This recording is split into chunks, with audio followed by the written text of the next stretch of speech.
Terdapat 6 langkah untuk membina elip. Jom kita lihat mnemonik untuk kita senang mengingati langkah-langkah untuk membinanya.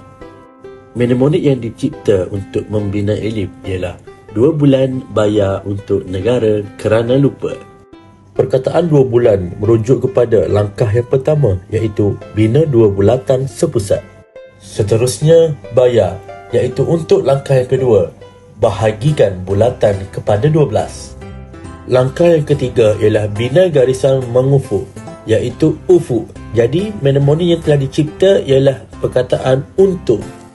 Langkah keempat, bina garisan menegak, iaitu negak. Jadi mnemonik yang telah dicipta ialah negara. Langkah membina elip yang kelima pula ialah kenal pasti titik persilangan. Jadi mnemoniknya ialah kerana. Langkah terakhir ialah lukis elip melalui 12 titik. Jadi untuk kita mengingati lukis itu, mnemonik yang dicipta ialah perkataan lupa. Jom kita lihat dengan lebih jelas. Yang pertama, 2 bulan, iaitu bina 2 bulatan sepusat. Bagi langkah ini, kita perlu bina 2 bulatan sepusat dengan jari 1/2 panjang paksi minor dan 1/2 panjang paksi major. Langkah kedua, bayar, iaitu bahagikan bulatan kepada 12. Untuk langkah ini, kita perlu bahagikan bulatan kepada 12 bahagian yang sama. Langkah ketiga, untuk, iaitu bina garisan mengufuk. Pada setiap titik persilangan garisan pembahagian 12 dengan bulatan minor, bina garisan mengufuk. Langkah keempat, negara, iaitu bina garisan menegak. Pada setiap titik persilangan garisan pembahagi 12 dengan bulatan major, bina garisan menegak. Langkah kelima, kerana, iaitu kenal pasti titik persilangan. 12 titik persilangan garisan mengufuk dan menegak yang membentuk elip dikenal pasti. Langkah yang terakhir ialah lupa, iaitu lukis elip melalui 12 titik. Kita perlu melukis elip melalui 12 titik yang telah diperoleh. Kita perlu menggunakan lengkung Perancis atau lengkung fleksibel. Itu sahaja mnemonik untuk langkah-langkah membina elip. Sekian, terima kasih. Tajuk seterusnya adalah melukis parabola. Mari kita lihat apakah langkah-langkah untuk melukis parabola. Langkah pertama, kami menggunakan mnemonik bini Pak Mat bawah 4 utas gelang, iaitu bina paksi simetri pada EF. Bahagikan garisan BC dan CE kepada 4 bahagian. Unjurkan garisan tersebut dan titik A, B, C, D, E dan F akan diperoleh.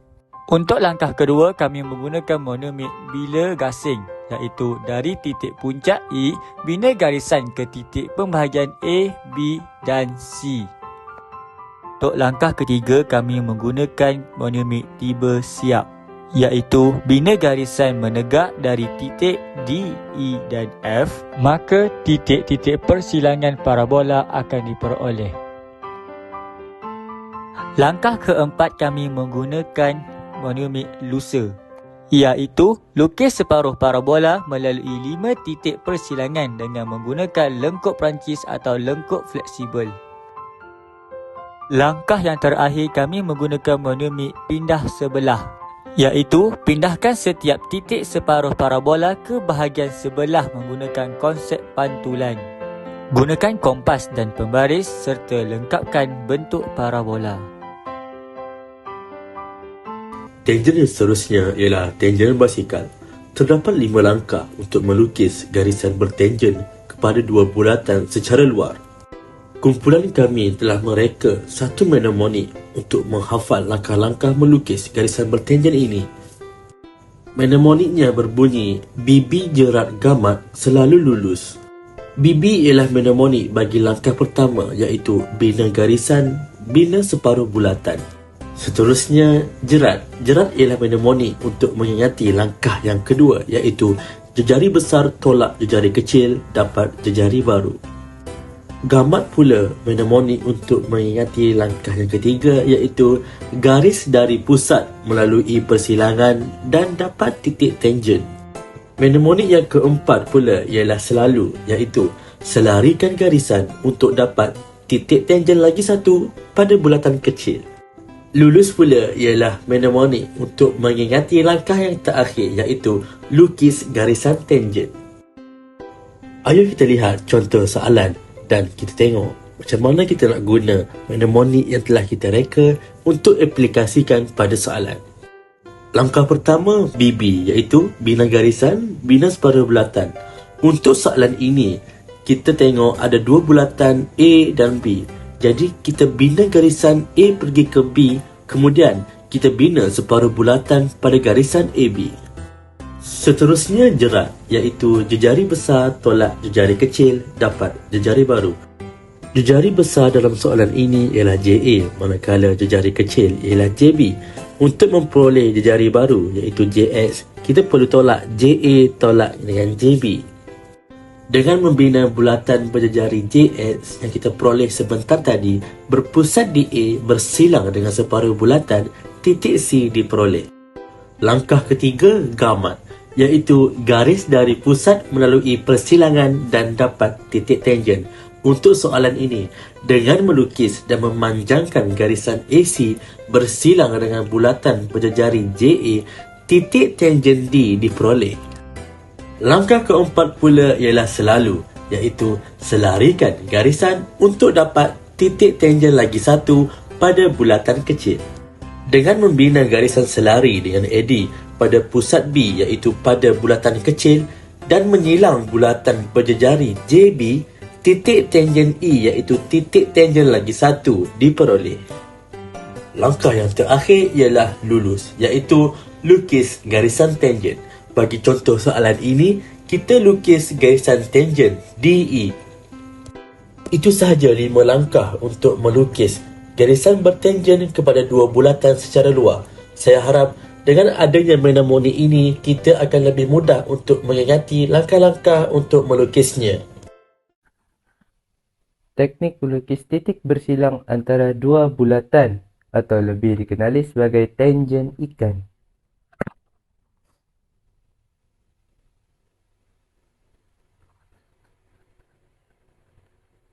Langkah pertama, saya menggunakan teknik barisan bahasa bentang jejari, iaitu bina garisan AB dan bahagi dua sama, titik tengah O diperoleh.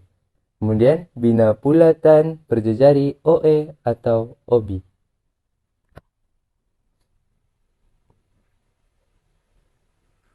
Langkah kedua, saya menggunakan teknik tengok jari hilang, iaitu berpusat di A, bina lengkok berjejari, menyilang di P.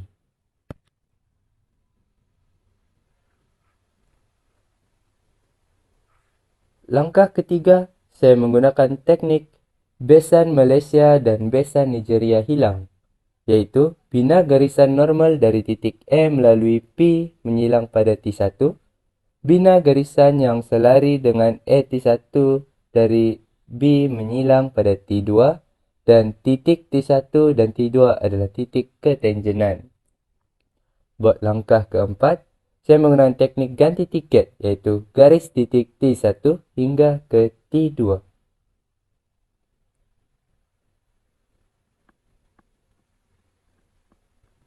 Lukisan akhir yang kita akan peroleh adalah akan terlihat bentuk ikan pada lukisan seperti yang saya tunjukkan dalam gambar.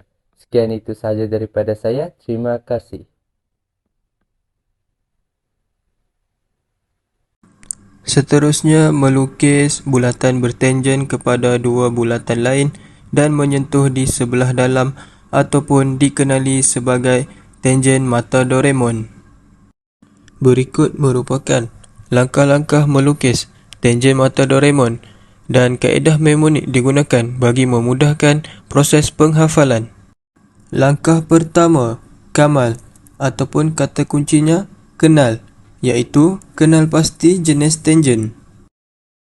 Langkah kedua, bin ataupun kata kuncinya bina, iaitu berpusat pada titik A, bina satu lengkuk menggunakan formula jejari lengkuk luar tolak dengan jejari 20. Untuk pengetahuan, nilai jejari lengkuk luar diberi dalam soalan. Langkah ketiga, Umar, ataupun kata kuncinya ulang, iaitu ulang langkah kedua, berpusat pada titik B, bina satu lengkung dengan menggunakan formula jejari lengkuk luar tolak dengan jejari 15. Titik persilangan titik O akan diperolehi hasil daripada dua lengkuk yang dibina. Kaedah seterusnya, seliuh ataupun kata kuncinya silang, iaitu gariskan daripada titik yang bersilang, iaitu titik O kepada titik B melalui lengkuk bulatan untuk mendapatkan titik tangen, iaitu titik Q. Langkah kelima, urat ataupun kata kuncinya ulang, iaitu ulang langkah keempat dengan menggariskan daripada titik O kepada titik A melalui lengkuk bulatan untuk mendapatkan titik tangen yang seterusnya, iaitu titik P. Langkah terakhir, tangan ataupun kata kuncinya tangen, iaitu bina satu lengkuk bulatan besar yang mengenai titik tangen, iaitu titik P dan titik Q. Maka siaplah tangen mata Doraemon ini yang menggunakan 6 langkah mudah. Tangen seterusnya adalah tangen yang dikenali sebagai Mickey Mouse. Langkah yang pertama, bina lengkuk berjejari pada pusat O dan pusat P. Menggunakan formula pada pusat O, JA tambah JN, manakala pusat P, JB tambah JN. Maka kita akan dapat titik persilangan iaitu titik Q. Monument yang kami bina adalah Bilal Leman, iaitu Bilal bina Leman lengkuk. Langkah yang kedua adalah bina garisan OQ dan PQ. Maka titik tangen T1 dan T2 akan diperoleh. Monument yang kami gunakan adalah bisik guna, iaitu bisik untuk bina, guna untuk garisan. Langkah yang terakhir adalah bina lengkuk berjejari JN melalui T1 dan T2 berpusat pada titik Q. Monument yang kami guna adalah biola leha, iaitu biola untuk bina, leha untuk lengkuk. Hello, saya akan menerangkan cara-cara mudah untuk menghafal tangen RX. Yang pertama adalah tangen badut dengan menggunakan 3 perkataan tolak tambah, tarik tolak dan bulat-bulat. Yang kedua, tangen anak panah dengan menggunakan perkataan gajah bangun lumpur, iaitu kita bina garisan dan bahagikan 2 garisan dan kemudian kita bina lengkuk. Yang ketiga, tangen lato-lato. Kita gunakan gasing senah, gasing salmah, gempak, silang atas jari, iaitu kita bina garis renjang, kita bina garis selari, kemudian menyilang pada bulatan dan kemudian panjangkan hingga menyilang dan kemudiannya kita lukis bulatan berjejari menyentuh titik tangen. Yang keempat, kita ada tangen helmet, iaitu kita gunakan 3 perkataan panjang silang bulat, iaitu kita panjangkan garisan, kemudian kita silang di T2 dan kemudian kita lukis bulatan. Sekian, terima kasih.